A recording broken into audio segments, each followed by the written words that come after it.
Hello and welcome to the January 15th edition of the DRF Players Podcast. I'm Mike Hogan in the DRF studios in New York, joined remotely by Peter Thomas Fornatel. It looks like, based on what I see in the background, Pete, you're in your office in Brooklyn. Good read.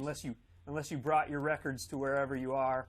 And also, go ahead. I am here in the Brooklyn bunker. I do periodically bust out a very cool old leather A&M record bag that was once given as some swag to my dad back in his DJ days, and do bring some of the records back and forth. But the mother load behind me, the 3,000 dishes of vinyl behind me, they pretty much stay here in Brooklyn. Yeah, no, fair enough. All right, and joined via phone. If you're watching on YouTube, you just see a still image of Mary. But joined via phone at Oaklawn Park. It's opening day at Oaklawn. We're very excited to have DRF's Marry Rampellini join us. Welcome, Mary. Thank you, Mike. Hi, Pete. Hey, it's so great to have you on the show, Mary. Something we've wanted to do for a while, and opening day at Oaklawn seemed like the absolutely perfect excuse. And we wanted to start off today's show by just talking to you a little bit about your background in racing and let people get to know you a little bit better. How did you get started in the horse racing business? Oh, yes. Well, like a lot of people in the racing industry, I grew up in it. My father has been a trainer for a long time. So within a week of my birth in Connecticut, they had me down at Calder.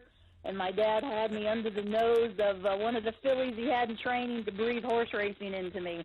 And that was it. My mother was very frightened about the situation, but it worked out well. That's fantastic. And how did you get involved working for Daily Racing Form specifically? Yes, well, I had done some writing in the North Texas market for the Fort Worth Star-Telegram, a daily covering horse racing in the Texas market, and was recommended to the racing form with the opening of Lone Star Park. So I really started doing some freelance work in October 1996 for the racing form, right before the opening of Lone Star in April of 97. And then it's kind of grown into the larger Southwest market, my beat, because we've seen a lot of growth here. There's been a lot of gaming that has gone alongside some of the racetracks over the last, few decades, really, and that's created stronger stakes programs, stronger purse structures, and that's led to more coverage, more to cover, really, from this Southwest market that I'm based in. Do you So, Mary, miss? you said you go ahead. you started October 1996. That means you're coming up on your 20-year anniversary here at DRF. Yes. I'm so happy about that, too. Actually, that's very meaningful to me, especially growing up in racing and growing up reading the racing form. That's fantastic. Do you miss that side of the business from time to time, the being more on the horseman side than the journalist side? Well, that's a good question, Pete. I think I get that balance because in my position with the racing form, I'm making rounds through the stable areas, so I'm trying to bring those good horses to our readers, and that requires going back to the barns. And so you get that hands-on horse feel still, and that is really important, I think, to cover the sport well, to always have that connection with the horse, to try to bring that emotion to the people. And then also you're looking at horses, you're getting to size of horses physically, some of their personalities, some of their nature, and that does help you in your handicapping to learn, where horses are at, especially when you're covering young horses. That actually leads me right to my next question. I was going to ask you which aspect of having that horsemanship background helps you the most with sort of the nuts and bolts paper handicapping. Can you think of a specific example where understanding something about how a horse looks physically might color the way you look at a set of Daily Racing Form past performances? Yeah, sure. When you watch workouts and stuff, you learn things about horses, although workouts are not an end-all situation. That's a morning practice, and a lot of things can happen between morning practice and race day. But you do see habits of horses. You might see a horse that is really predisposed to being very headstrong, and you might expect to see that from him in a race. And you might see that he's not very responsive to his rider in the morning. and that might be something that could translate depending on how the pace is going to set up for him. You know, if he kind of maybe gets bumped around in the race, he might be kind of gone. So he may not fire his best shot if he's not a very responsive, composed horse in certain situations. That would be one. And again, just a horse that might blow his race in the paddock. You might kind of know the nature of a horse that would really break out or not be very good in the paddock. Oaklawn has an indoor paddock with people looking down on these horses, you know, the way the paddock is structured, and that can be very unnerving for certain horses. Well, speaking of Oaklawn, we've got this exciting meeting coming up. You're going to be writing about quite a lot in the pages of the Forum. What are some of the things about this Oaklawn meet in particular that you're looking forward to? Well, I think the 3-year-old program is always a highlight for Oaklawn, and it's something they continue to enhance year after year. Of course, there's particular excitement coming off American Pharoah launching his 3-year-old campaign last year in the Rebel, and then he came back and won the Arkansas Derby, shipping in from Southern California before going on to make history, as we all know. They have continued to increase the purses for this program. So, for example, next month, the Southwest Stakes, the purse has been increased from $300,000 last meet to $500,000 this year. The Rebel Stakes has gone from $750,000 to $900,000 this year.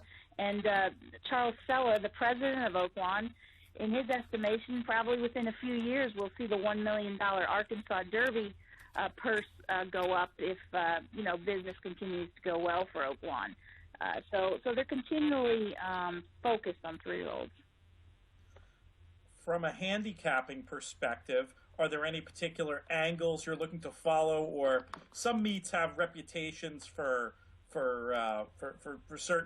certain trainers or certain running profiles at certain distances to do well? When you're looking at the Oaklawn meet as a handicapper, what are the first things you're looking for?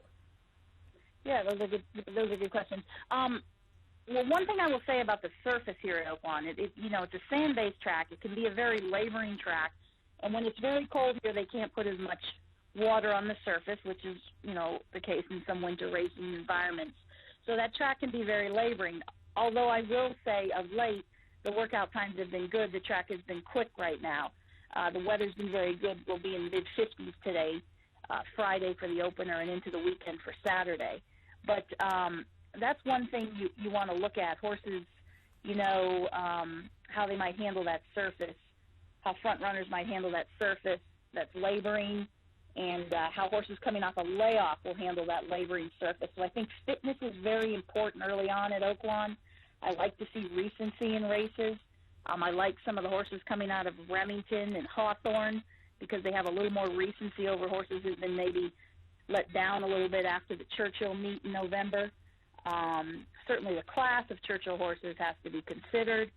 You know, those are things to look at. And when you look at the conditions of the races at Oaklawn, you'll see some maiden races for 3-year-olds and up. And I definitely prefer the older horses at this stage in the year. And it's important to remember that 3-year-old and up because, you know, they were babies. They're just turned 3 with the calendar. So you might give some extra consideration to the older horses. Another angle is horses coming up from Delta Downs tend to run very well. That's another sand-based track. They seem to handle this Oaklawn surface very well. And they also probably like getting up on a big mile oval, a lot of horses. Delta's a 6-furlong track. They're moving to a larger mile oval. That will suit some horses very well. Oh, it's great stuff. Very good food for thought there. How about in terms of human connections? Anybody who's a little bit more under the radar who you're looking for to have a big meet either on the trainer side or the jockey side? No, those are really good questions. Ricardo Santana Jr. has won the last 3 riding titles here, so he certainly comes in with a big reputation at Oaklawn.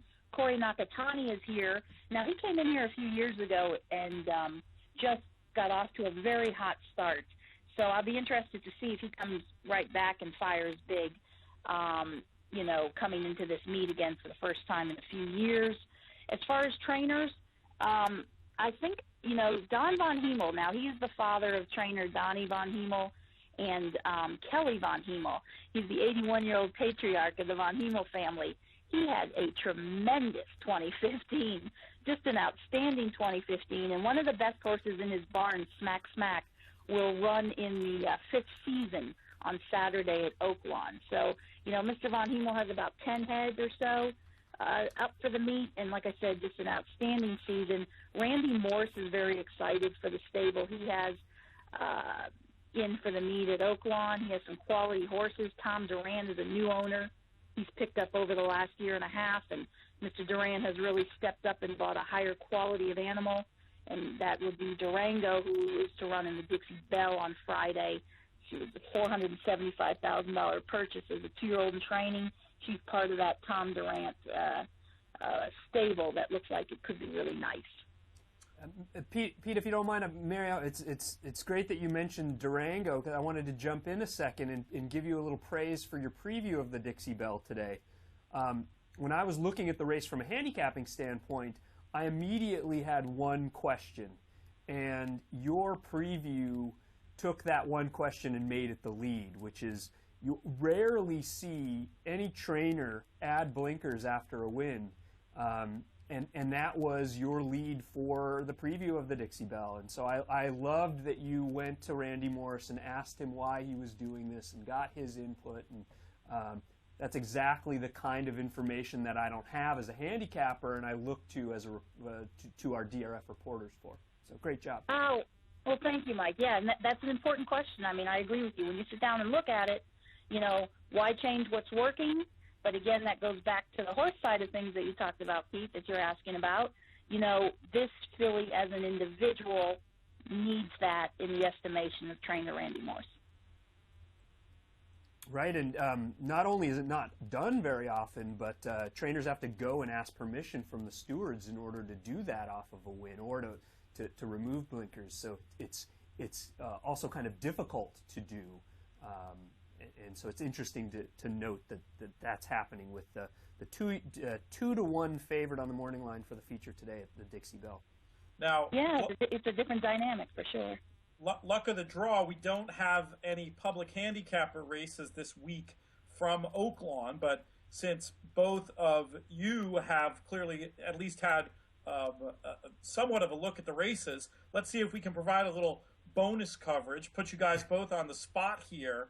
We'll start with you, Mike. In your look at the Oaklawn races for today and tomorrow or this weekend, did you see anything people should be keeping an eye out to bet, or are you more just going to be watching and seeing what kind of a start the meet gets off to? Me personally, I'll probably just be watching a little bit more, although, and of course, I don't have the Oaklawn PPs for tomorrow, but there's a horse in the the fifth race tomorrow, maiden special weight, for Jack Van Berg, cutting back from a stakes race, a route stakes race at Remington, and dropping back into maiden company. Is 8-1 on the morning line. That might be a little optimistic. Cuts back to 5 furlongs after tiring, going long, and setting a pretty fast early pace. Mary, you might know the horse I'm talking about. The name escapes me off the top of my head. Sure. Giant Trick, does that sound a 3-year-old colt, Giant Trick? That sounds exactly right. So that one was a little interesting. I don't know what the price is going to be, but anywhere in the 6 to 8-1 range is intriguing for me. That was one that jumped out for tomorrow. How about you, Mary? Any horses today or tomorrow that you found interesting? Well, I did find one horse, I would say, for Friday, for today, in the second race, which was a very difficult race, I thought. It was a very competitive race. But I thought the horse Bobby V had a chance maybe to wire the field. That was probably the best angle I could find in there because I thought it was a pretty competitive race. So because of that, maybe there'll be a bit of a price for a horse who might have a tactical advantage there. And, of course, I am looking forward to seeing what Durango does in the Dixie Belle, as she is supposed to really be one of my better 3-year-old fillies here on the grounds that will be covering this meet. And then I would say that the 7th race, guys, it's an optional claiming sprint, is a very deep race, and Alsved, who won the Count Fleet sprint a year ago, is part of that field, and just very noteworthy in December. He worked in 58 and change over this surface here, this sandy surface at Oaklawn. Yeah, that 7th race is really interesting because it almost plays like a listed stakes race with the majority of the field dropping out of stakes races. Yeah, absolutely. Yeah, it's that's a very, very good race with a lot of early speed too. So sure. And I would make Oh, sorry. No, Mary, you go ahead. Well, just one other thing I might mention to you guys, just in reporting, the 5th season, which we mentioned on Saturday, the feature. The horse Freestyler, who figures in this race, most likely will not go. His trainer, Joe Sharp, also has him cross-entered in stakes at Delta and Fairgrounds. And as of yesterday, he was looking more at those races. They were really between whether to run this horse at Delta or Fairgrounds. So I would look for Freestyler possibly to come out of the 5th season on Saturday. And he is a contender in this race for sure. Folks interested in all of Mary's analysis can see it right in the pages of the Daily Racing Form or online with the purchase of classic PPs or formulator PPs. Or you're in there every day for the Oaklawn meet, right, Mary? That's right, Pete. Yes, we will have analysis every day for Oaklawn Park. So that's something to look forward to for folks like me who are intrigued by Oaklawn but just don't have the local knowledge. Why not let somebody who's out there at the barns every morning, who understands handicapping, give you a little bit of a weigh in and a lot of information. When I read through the graded analysis that someone like Mary does, I'll pick out a lot of tidbits that will then go directly into my notes in Formulator. It's a good way to sort of, if it's not your circuit, outsource it to somebody who's there every day and then collect that knowledge and have it show up right in the past performance lines of your daily racing form. That's how I like to do it. Yeah, that's one of the great things about the racing form is having so many beat writers on so many different circuits that, you know, those little things that make a meet, you know, our guys are out there picking up on. Absolutely, yeah. I mean, it's one thing to be a handicapper from New York and look at Oaklawn or Santa Anita. It's another thing to actually be out there and talking to the trainers and seeing the horses in the flesh. And you know, that's the kind of thing that I know I don't have, and so I have to rely on our folks for. Sure, absolutely. We're working for everyone. I promise you that. All right, Pete, do we want to do a little tournament talk before we dive into the public handicapper races? Yeah, just a couple of quick little hits. We've got 5 contests this weekend in the Daily Racing Form universe. We've got the last online chance to qualify for the NHC on Saturday on nhcqualify.com. There'll be probably about another 7 people, I'm guessing, going to be winning their seats there.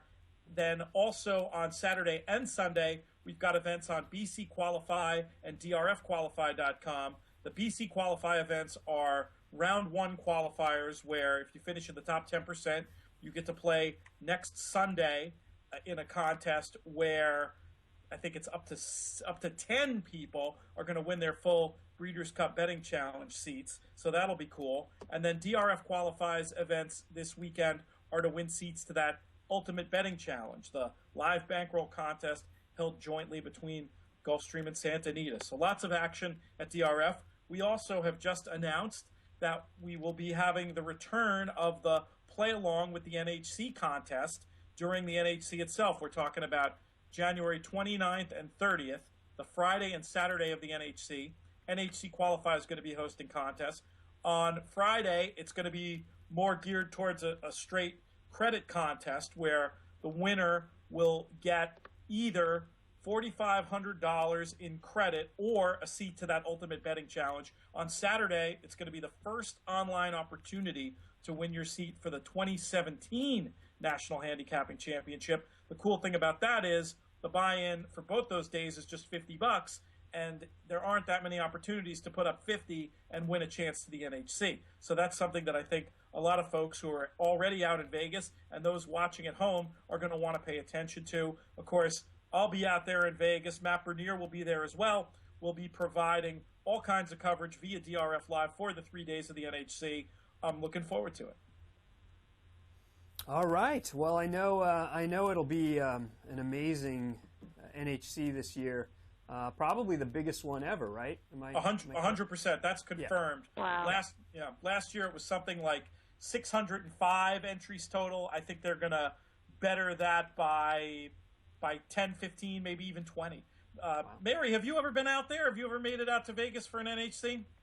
No, I haven't, but I must say, Pete, that your reporting and coverage of the tournament world has been fantastic. Oh, thank you. You bring it to the people, and I think you write for every level. For someone who's being introduced to it, you know how to immediately get involved in what's going on, and then who's someone who's been following it for a long time. You have the news coverage of it, the news side. They want to know what's going on as well, but also giving insight, handicappers giving insight to other handicappers.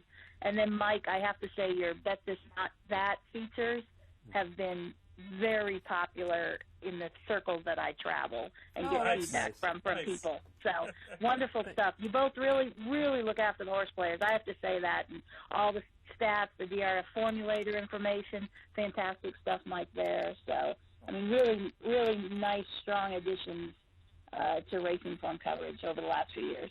Mary, flattery will get you everywhere. So I like that. It's true, though. It's true.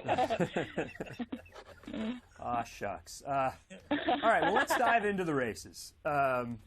We've got 4 very wide open, very interesting races on tap for Public Handicapper tomorrow.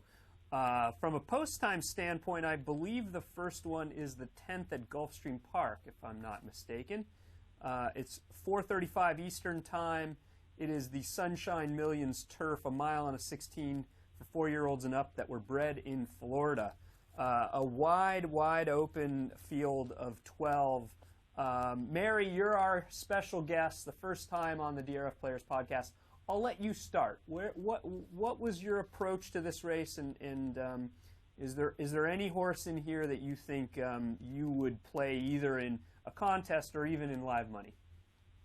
Sure. This was not an easy, like you said. It's a very well-matched field, Mike, and I made some notes on a lot of horses here, and I would say one area in which I would lean strongly, particularly looking at the weather forecast a little bit too. I'm not sure exactly what the condition of the course will be certainly tomorrow, but this horse, Reporting Star, seems to handle both, good yielding and firm turf rather.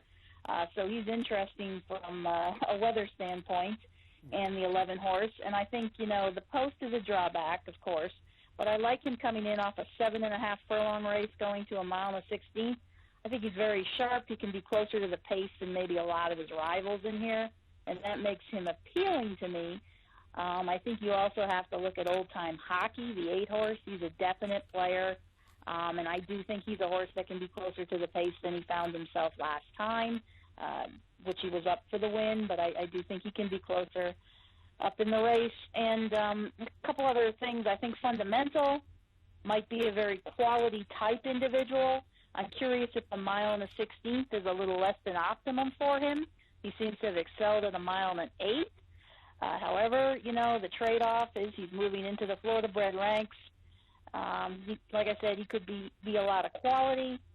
And I thought for a shot, I like this My Point Exactly horse. Castellano aboard. Gets a little more ground. That might suit him. I just like him. He's run well over the course there. I just thought he was interesting at 10-1 on the morning line. He's my pick in here, Mary. I think My Point Exactly for all the reasons that you mentioned. That is a huge jockey switch. I love to see the course and distance success using Formulator to look at the form of that Halloween Day race, the showing up. That race has produced solid form overall with 2 next out winners in it. I think the 10-1 of the morning line, with so many different ways to go in here, might be dead on. Well, it's probably it'll probably be a little shorter, I would think, but I don't think this is one where we're gonna be halved in price like we were last week with Heart to Heart, we talked about on the podcast. So for me, it's My Point Exactly. I'm definitely scared about Fundamental. He's got some extremely notable trips in the last. I have trips for him, really notable things in the last 3 races, and I think, like you said, that returning to Florida breds, it's just with the issue with Fundamental, of course, 2-1 on the morning line. Chad Brown as the trainer. 2-1 might be optimistic, but certainly for exotics plays, I'm going to be using him as well. But if I were making a pick on public handicapper, I'd go with my point exactly. Let's talk a little bit about the morning line and the actual betting for a second, because I was wondering if, at least in terms of the post-time favorite, the morning line flipped it a little bit. I thought Reporting Star might go off favored, and maybe it's fundamental as the sort of lightly raced new 4-year-old, potentially on the improve, and the Chad Brown factor might end up driving the price down a little bit. But Reporting Star, I mean, has 3 triple-digit buyers. Nobody else even comes close to triple digits in the field. He's run in grade 1s. He's run in graded stakes. He's kind of, certainly coming off of a win at a listed stakes. But class-wise, I feel like he has the edge. Figure-wise, I feel like he has the edge. And I would just be surprised if he's twice the price of Fundamental. Am I wrong? I don't think he'll be twice the price, but I do think he'll be longer just because of 2 things: the 11 post and the trainer familiarity versus the 2 post and Fundamental and Chad Brown. Fair point. Maybe. I mean, I think of the field, I would say Reporting Star is probably the most likely winner as far as I see it. I would just be concerned that he would be lower than I would be willing to want to wager. I think my point exactly is absolutely a player. I think probably 10-1 is a bit optimistic, especially with Castellano aboard. It's probably going to be more like 8, but that seems a fair price to me. He might be my pick as a value play for the race. But the one that also kind of intrigues me a little bit, and I think he will be a good price, is Manchurian High, who is just one of those old warriors that, on his best day is as good as anybody in this field. Probably the best closer in a race that might set up for one. Right, because there's a little bit of speed in here. And with a horse like Fundamental, especially as a young 4-year-old facing older for the first time, aside from his maiden win, I don't want to take him at a short price. That said, he if he improves in the hands of Chad Brown, I don't see why he wouldn't. He's certainly a player. Yeah, I mean, you make a good point. You've got Reporting Star, a 6-time winner, Manchurian High, a 9-time winner, Fundamental, a 2-time winner. So those are things that are important, I think, too, to look at. So that's a great point, and it's something that people don't look at really very much in the modern game of looking at speed figures and trainer stuff. But yeah, that's absolutely right. It's very hard to take a short price for me on a horse who's only run 2 races as a big favorite against such classy, tough older runners. It's a cool race. I'm looking forward to checking it out. I mean, Manchurian High, I'm glad we mentioned him just because he won this race last year and could get that great setup once again. For me, just because the closer at Gulfstream thing, they can win, but for me, more of a 2nd, 3rd, and 4th horse, but definitely one to consider. Yeah, well, and he's kind of, even though he did win 2 back at on the softer ground at Keeneland, he's kind of gone off form a little bit, and you got to wonder, as now an 8-year-old, if his best days are behind him. But even still, if the race sets up the way I think it might, and he does like the course, you mentioned the win last year, I think you might actually get more than that 6-1 morning line on him, and he's one that I wouldn't want to overlook in here. Oh, so speaking of morning lines, Mike, you were 1 for 2 last week. First of all, you owe John White an apology for you questioned him making that Baffert horse that ended up winning the Sham, the favorite. Right. So yeah, but Pete. But Justin Hermé scratched, so right. That's true. That was your larger point, I guess. That was my larger point. That was my larger point. And you were absolutely right, though, about the horse that you predicted would be 10-1, the rail horse in that race. So I guess you're right. I guess you don't really owe him an apology, but I just wanted to bust your shoes a little bit for your talking about Santa Anita morning lines. The wager scratched with the scratch of Justin Hermé because fair. That's who I thought would go favored, but yeah. Real quick, Mary, you mentioned the weather. I looked at the forecast before we went on. I believe it's supposed to rain most of today, but I think it's supposed to clear up this evening, and it's due to be partly cloudy tomorrow. So I'm hoping we still stay on the turf for that race at Gulfstream. Sure, sure. But you might be right that it's there might be a little bit of cut in the ground, which is perhaps another reason why I would want to go against Fundamental at a short price. I mean, his one race on yielding came where he finished, granted, I know Pete, he had a trip there. He was going to win that race with a clean trip, in my opinion. Well, perhaps, but, again... I wouldn't hold that against him. Let's just put it that way. Fair enough, fair enough. All right, well, let's jump to Fairgrounds. We've got quite a few stakes races, and 3 of them are featured in Public Handicapper. The first of the 3 is the 8th race. It is also a mile and a 16th, or about a mile and a 16th on the turf. This is for older fillies and mares. It's the Marie Krantz Memorial, another really wide open race, even with a larger field of 14 plus 2 also eligibles. And this is a race where, in the body of the field, I counted 8 horses being trained by 3 different trainers. So you have to, in addition to handicapping the horses, you have to handicap the trainers and a little bit of trainer intent as well. Mary, you started last time. Pete, I'll let you start on this one. Where'd you land in the Marie G. Krantz Memorial? Of course, I get to start in the race where I have the least opinion, but I think the most likely winner is stuck on the AE list. Okay, sure. Number Fair. 16, Uchenna. I guess I'm not saying anything that the morning line doesn't, but I think it sets up nicely for her. Where is she to draw in? Now, I believe I saw Marcus say somewhere, either on Twitter or in his analysis, that he had heard there were going to maybe be a couple of scratches in here, and I think he even specifically mentioned cash control. So maybe Uchenna gets in, and could be an interesting item for multi-race plays. Sometimes when a likely winner like that is parked on the AEs, you can get a little bit of extra juice, especially in like a multi-race play. So that's one way I'd be looking at this race. I imagine Uchenna will be too short to play for a contest like Public Handicapper. So in that type of an environment, there's a bunch of different ways to go. I'm not super confident about Zuby Zoo number 9, but I will say this. If this price ends up being, if the 6-1 of the morning line ends up being short, if she's a little bit longer than that, I'd take a little bit of a shot with her. I like how she slowly moved up the ladder by a trainer in Mike Stidham, who I trust a lot. I feel like she could work out a trip. I like this jockey, Merle, from everything that I've seen. Again, to steal from Marcus, he had a note. I've not watched the tape yet, but he had a note that she actually had galloped out best in that December 19th race at the Fairgrounds, in which she'd taken up during the race, suggesting she didn't get to extend her full effort. Maybe there's a little bit more to come from Zuby Zoo.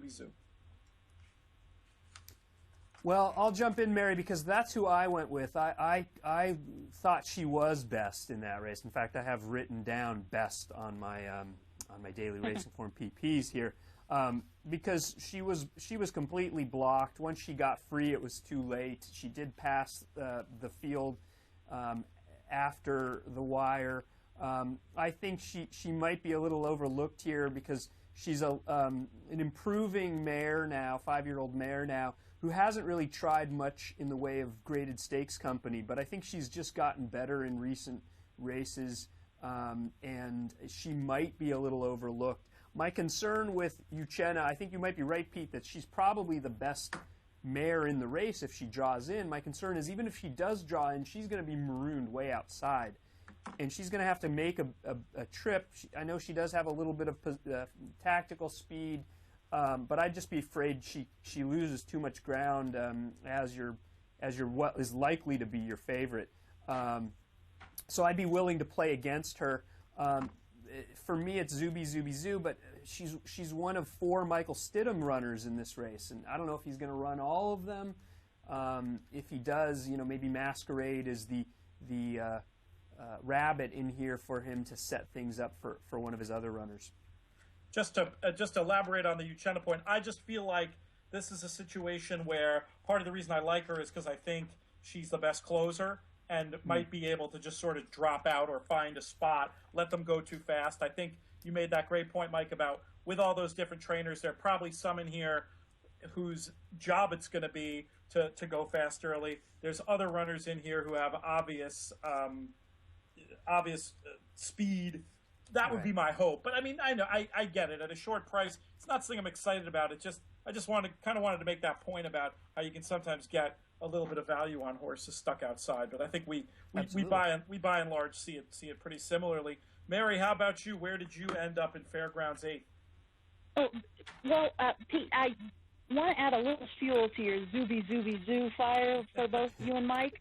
And I'm just going to mention this. I don't know any backstory, but I can tell you that the rider also has a horse named Giacomo's Song. So the rider has two very good horses. And Giacomo's Song is in Saturday night at Delta, and actually we'll have another rider on him and is going to go in that spot. Now, whether or not the rider had a judgment call to make between the two stakes where to be for the day, I don't know.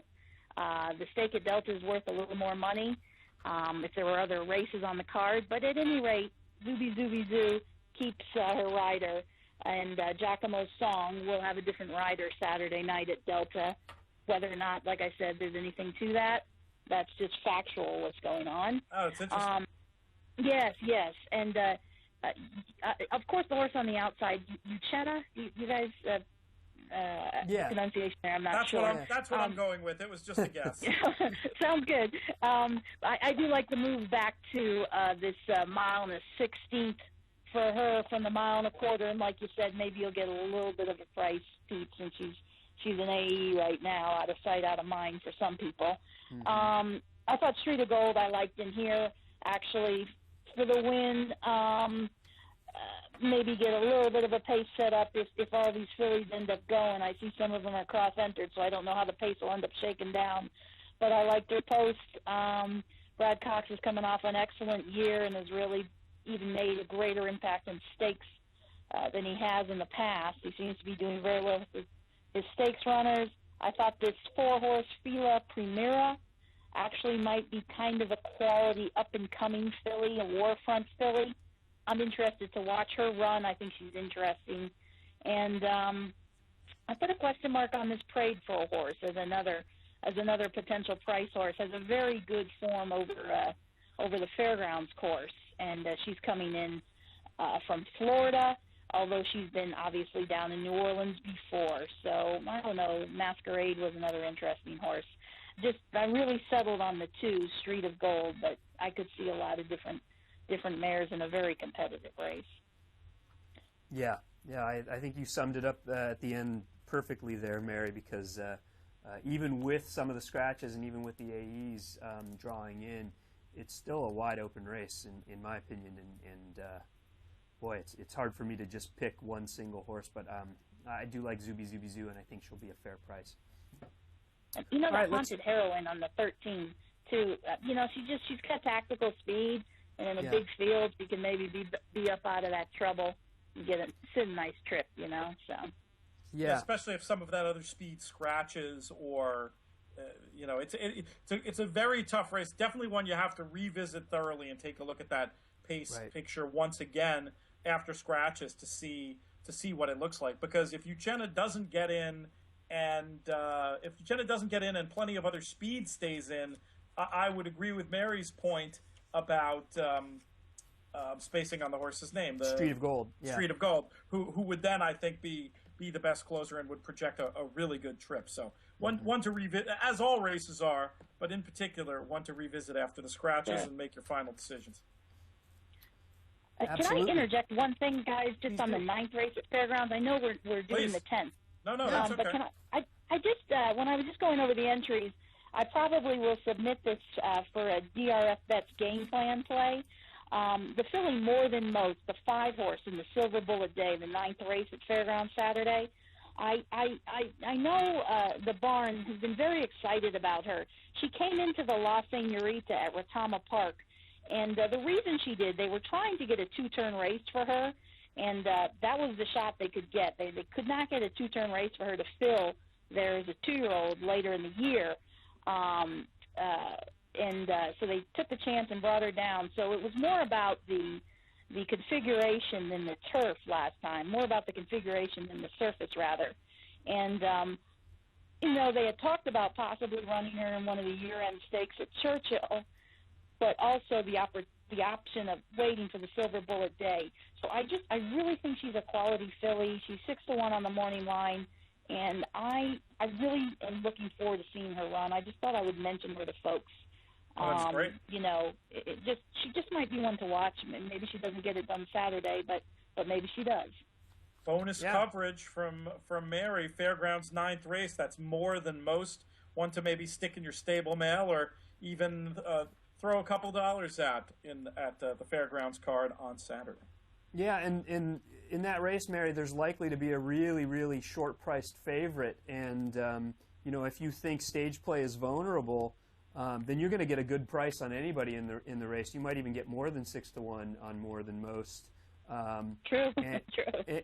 And I think, I think you made a really strong point. If she hasn't run on the dirt since her maiden win on the 13th of September, as a young 3-year-old now, she could move forward off of that race, which was, at least on buyer figures, the best race of her career. If she improves at all, she's certainly a player in that spot, and I think you'll get a good price. Yeah, I think she's going to be okay this year. I look forward to her actually progressing this season, and maybe she'll make people some money out of them. I like it. All right. Well, the 10th race is the Colonel Bradley handicap. It's a Grade 3. It's also about a mile on a 16th, but this one is for 4-year-olds and up. Colts and geldings, ultimately. We have no fillies or mares entered in this one. I haven't started. I'll start.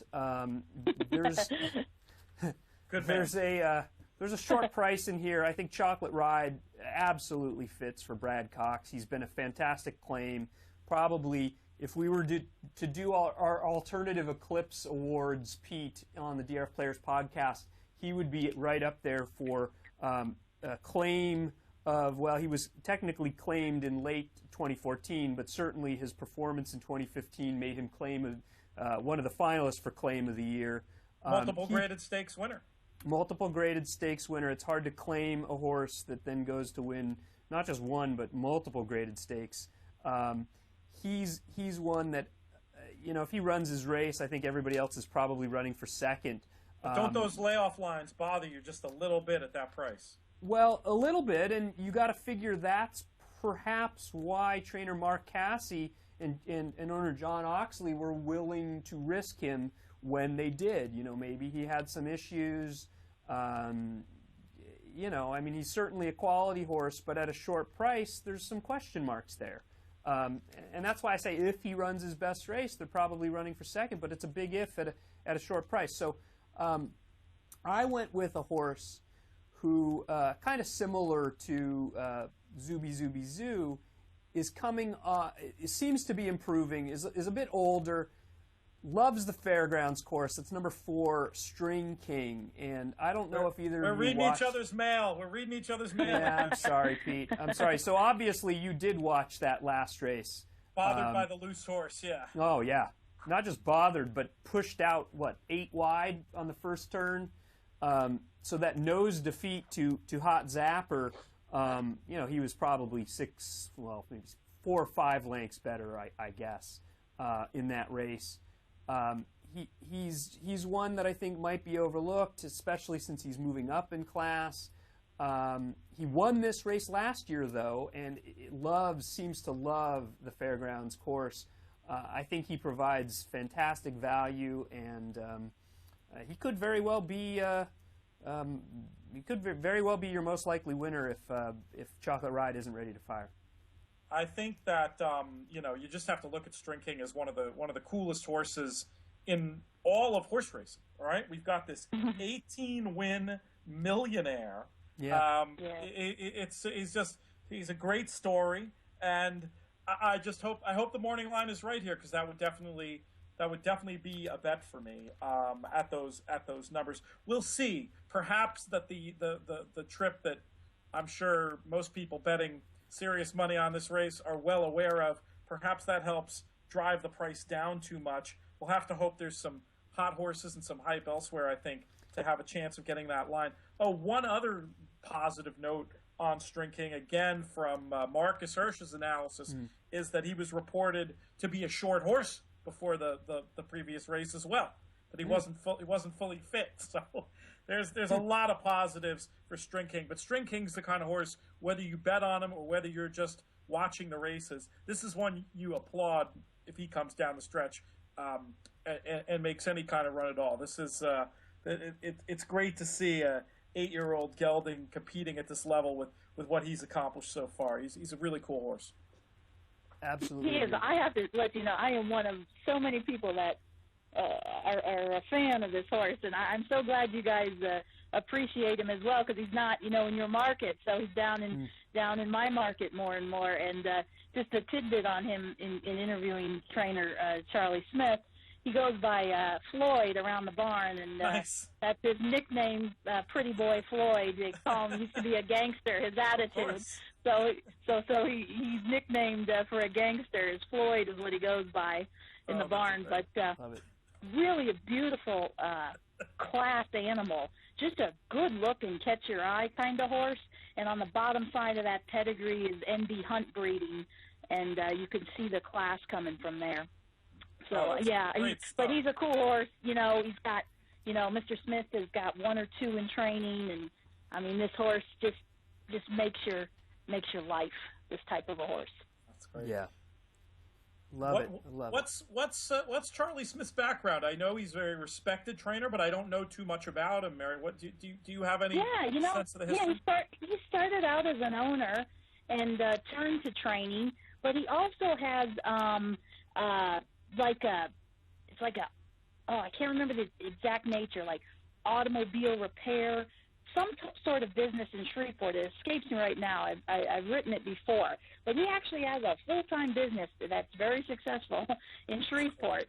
And he started doing this on his own, turned from owning to owning and training, and, just keeps a few horses, just has probably like a half-sibling to this horse in training, and just has a few horses, and is just so appreciative of what this horse has done, and just a small outfit, older gentleman, and just really fun. Just a really fun guy who enjoys the game and appreciates what he has. I mean, it makes fantastic. You even more so root for String King. That's fantastic. So that's clearly who you're going to be rooting for, Mary. Is that who you'll be betting as well in this race, or did you have any other thoughts in that direction? Well, the 8-1 is very appealing on a very capable horse, a millionaire to boot. But I do agree with you guys. I think, Mike, you were talking about Chocolate Ride, definitely the horse to beat in here. I thought that I just made a couple of notes here. I thought Skyflight was very interesting. I like that he handled the yielding course last out at Aqueduct. I think that might be important for Saturday, possibly. So that's important that he'll run on firm footing, yielding ground. He's versatile, coming out of New York is good from a class standpoint. So he was interesting. Flashlight is a horse I might mention to people to think about just drawing a line through that last race, which was on a synthetic surface, and judging him more on his turf form. He's a horse that might step up. He's 8-1 on the line, so he offered some price there. And Freestyler, the horse we talked about that most likely will not run in Oaklawn Stakes on Saturday, he's in here as well, and this is one of the races he's being considered for. He's also cross-entered at Delta, so I just would mention that to folks when they're sitting down. Do you think Freestyler are they entering Freestyler with the thought that this might come off? I don't know their logic on that, but I think that's a good train of thought. But I do not know their logic on that, Pete. Mary, you should also note that he's cross-entered not just in those 3 different tracks, but he's also cross-entered in the 7th at Fairgrounds, which is a dirt race. So thank you. Yes, I'm glad you mentioned that, Mike. Yeah, yes. I'm guessing they are hoping that it does come off, and that's where they would keep him there. Otherwise, he's 4-1 on the morning line in the Louisiana. So I was figuring he might end up going there if the Bradley stays on the turf. Sure. Yeah, so like I said, he's one, like you all were talking about, got to come back to this race and look at it again, you know? Yeah. So. Absolutely. The Chocolate Ride, definitely the horse to beat. Flashlight, interesting. String King and Skyflight also in the mix for me. All right. Well, let's move on to the final race of the 4 public handicapper races, and it's the one with the Derby implications. That's the Lecomte. It's a Grade 3 mile and 70 yards for 3-year-olds. Mary, you started. We'll let you start with the final race. Where did you land in the Lecomte? I might shoot for a Tom Exacta here. That would be if Tom's Ready were to draw in. But for a lead horse, for a first choice, I thought this Mo Tom is, for me, coming out of the Grade 2, running so well at Churchill in the Grade 2 last out, the Kentucky Jockey Club was important. I feel like he is somebody who can be a little closer to the pace than he was that day. He did very well to rally from, next to last for third in the slop. I thought that's a big race. He's worked well over the surface there, at least on paper, in New Orleans at Fairgrounds. He's in a barn that's very familiar with Fairgrounds racing. That's very important, I think. You know the drill down there. He's a 2-time winner, got a little more experience, not only from a win standpoint, but also from a graded stakes standpoint than some of his rivals in here. So for me, I like him a lot on paper. Tom's Ready, I thought if he were to draw in, is definitely a player in here for me. I like that horse as well. Another horse who knows the New Orleans track, has had a start over it. Pinnacle Peak is a horse, 8-1 on the line. He won his maiden in the Prairie Juvenile Mile, so that's important. He did break his maiden in a stake, and I like the fact that he made that leap from 5.5 furlongs in his debut to a mile. That's not an easy leap for a horse to make, so that says a lot to me about that from a distance standpoint. He did have a very tough post in the street sense. I know he finished behind some of these horses.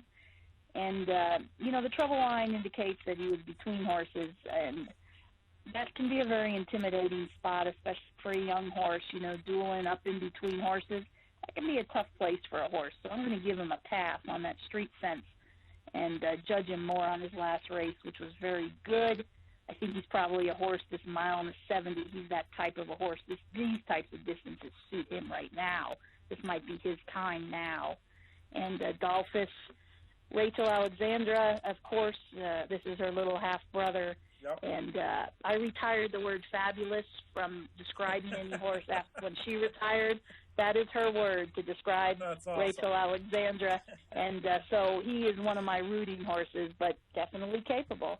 And looking at Lucky, boy, what a big-hearted horse he was, and nice pedigree. I love the pedigree on this horse.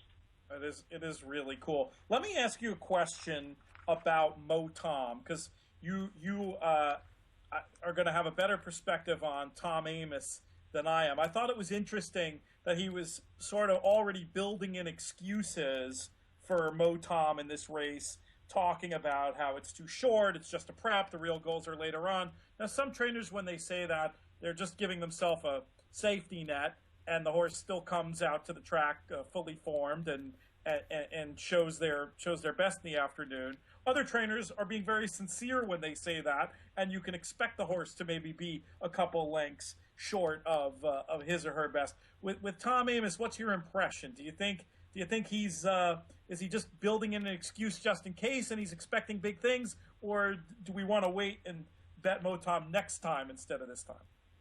Well, I think one thing with a trainer is, they know better than anybody that with a racehorse, it's day to day, minute to minute. They're dealing with this live creature that takes a bad step and you're done. So there's always that hedging, I think, sometimes, that anxiousness about what's coming. I will say from interviewing Tom Amoss through the years, Tom is very straightforward. I know when he says it, that's where he feels he's at. Not that other people aren't honest, they are, but I just think he's very good at sizing up things. He's very much a student of the form and a student of his horses, and I think that's a very, when he's saying it, he wants you to know that. He wants the public to know that, and that's where he stands. Having said that, I still think, the animal as an individual doesn't mean he can't win the race, and I think Tom Amos would say that too. He's just saying this is where he's at with this horse, and he wants to inform the public that. I mean, I think Tom is very much laying it out there for people.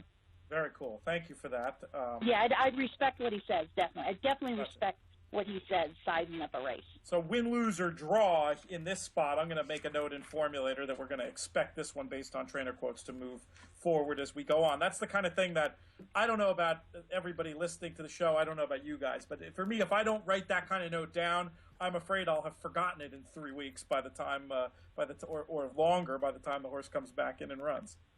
Oh, especially these new young horses. All these young horses were just a whole new crop, so definitely important to take those notes down. I got a question, but before we hear, Pete, your pick, I got a question for both of you, and it has to do with the pace scenario. So for me, my concern with Mo Tom, who I think is probably the class of the field, is I'm concerned he's a little bit pace compromised. And I saw both of those last two starts as being almost pace meltdowns, where he had a lot of fast pace to run at and was able to close into somewhat strong fractions. So I two think questions. There's a lot of speed in here. Okay, so those are my two questions. Do you see that potentially being the case in here? Because I was wondering if Pinnacle Peak might be loose on the lead. I don't think so. I mean, I think Fish Trap Road is likely to go. I think Z Royal's likely to go. I think horses on the outside potentially compromised by post like Destin and Tarpon Bay Road. Destin adding blinkers, Tarpon Bay Road from the 14. I wouldn't be surprised if they go. My fear about Pinnacle Peak, who I think is a cool horse, and I agree with, I see the enthusiasm you both have for him, but I'm just worried that he, looking at his PPs, is a bit of a need the lead type, and when he gets in a battle, I mean, he's shown he can prevail when a horse engages him later on, like he did in the A Other Than last time. But I'm just worried. I'm worried there's too much speed for him, and and I think that the pace setup sets up perfectly for Mo Tom, is my read of it. I would say too, Mike. A horse like Riding in the Wind, he's going to break from the fence, and he's got a lot of speed. I would look for him to go. He's stretching out to two turns as well. Yeah. So I mean, I do see a lot of speed there. You've got Fish Trap Road coming out of a one-turn mile. You've got some other horses coming out of one-turn type races at Churchill. So I'm looking for them to show some pretty good turn of foot out of the gate. And I do agree, Pete, on this Pinnacle Peak horse. I do think we're going to learn a little bit more about him. That is one of the notes I made on myself. What will he do when he finds himself behind these horses that I think could probably outfoot him? So. Yeah, I was just wondering, at least on the Moss pace figures, he seemed to be the fastest early. I know we got a couple stretching out and a couple adding blinkers. Oh, really? Okay, interesting. Yeah. Interesting. I guess that race two back, huh? Exactly. Especially if you key off that street sense where he was just dueling through really fast fractions. But of course, you see what happened. He fell in a hole at the 8th pole. So. Well, he did. But as Mary mentioned, he was between horses, which is maybe not, if he was able to get the jump, I don't know. I'm not necessarily going with him. One of my concerns, a couple concerns, the ones that you guys mentioned about potentially having to pass horses. The other is the huge weight switch that he's going to have to deal with facing those rivals if Tom's Ready draws in Dolphus. It's a big weight switch that he's going to have to deal with. He is giving a lot of weight away. Sure, that's a good point. And I'm not really a weight guy, but when it's that much, it becomes notable for me. Yeah, definitely a two-turn race, young horses, and giving it away. He is spotting them pretty good amount, for not a big advantage on like a buyer advantage, if you want to say that or whatever. Right. Yeah. So Pete, before you have a question for me before I give you my pick here? No, that was my question. Oh, that was the question. Where did you land in here? Very quick, because I see we're running out of time. I was going to go with Uncle Walter, who's had the two pretty nice races for Maker and the Ramseys. I think pedigree-wise seems like a horse who should be able to handle going 2 turns for the first time, might even be better going 2 turns. Has an adaptable running style depending on what the pace situation ends up being here. Connections who've won this race before. I see plenty to like. I don't know that the 6-1 of the morning line is realistic. If I could lock in that price, I'd be betting that right now, though. Yeah, I think he makes sense. I actually wanted to make a case for him. I didn't really love his last race. Maybe he needed it, and maybe he needs to. He can improve off of it on the stretch out to 2 turns. But I kind of felt like he should have won that race, and he hung a little bit in the stretch. But you know, for a young horse like that, I can forgive that, especially if the price is right. I actually went with Rachel's little brother Dolphus. Nice. Yeah. Not sentimentally. I assume you have a reason here. Show us your work. Well, not necessarily sentiment. I mean, some of it is sentimental, and some of it is pedigree-wise. I mean, he certainly should improve with racing. He should improve with distance. I felt like he moved a little too early there, maybe. You know, granted, he was, you know, a few lengths back from a couple rivals that he's likely to face tomorrow. But if he moves forward at all, and if you know, Brian Hernandez maintains the mount, maybe he learned something from that early move. I think he's certainly a player in here, and maybe a part of it is I'm just hoping that he does the family well, and you know, and like I said, that weight swing that doesn't hurt either. Well, definitely one to keep an eye on for sure. Yeah, and one last thing. Guys, I might say, yes. One last thing before we go, I just wanted to mention Mo Tom reminds me a lot of another Tom Amoss horse that we saw last year in this race, War Story. Am I the only one that sees that? No. It's an interesting point. Yeah, the running style is similar, and I'm hoping at least from a handicapping standpoint that he runs second here as well as War Story did last year. If that's the case, I guess you could go with the Maker Ramsey horse on top, and there's your exacta again, right? History repeating itself potentially. Mary, did you have another? Did you have another note on this race or something else? Yeah.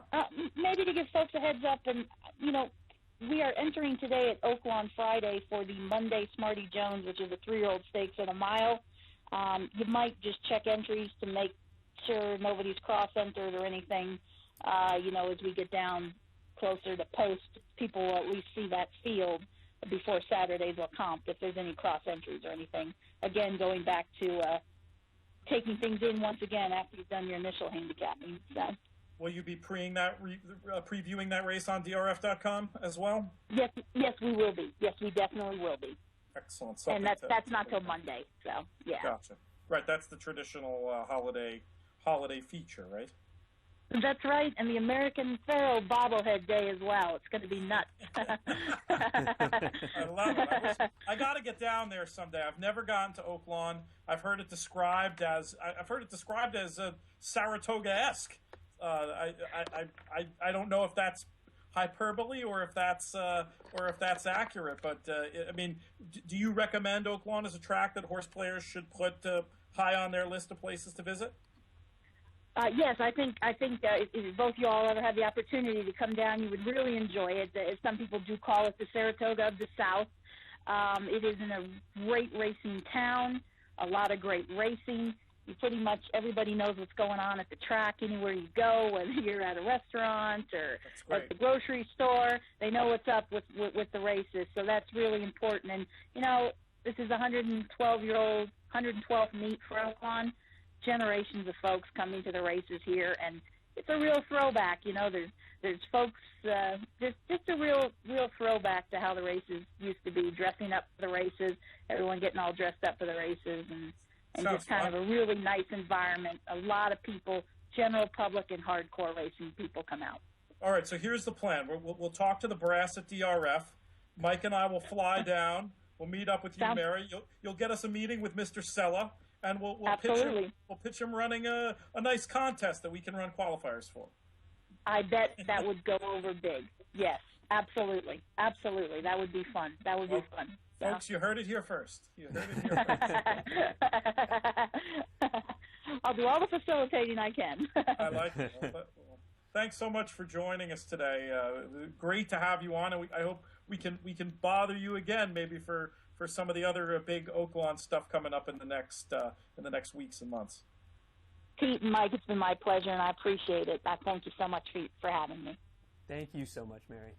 Mike, you got anything else before I send us home here? I don't. Send us away, Pete.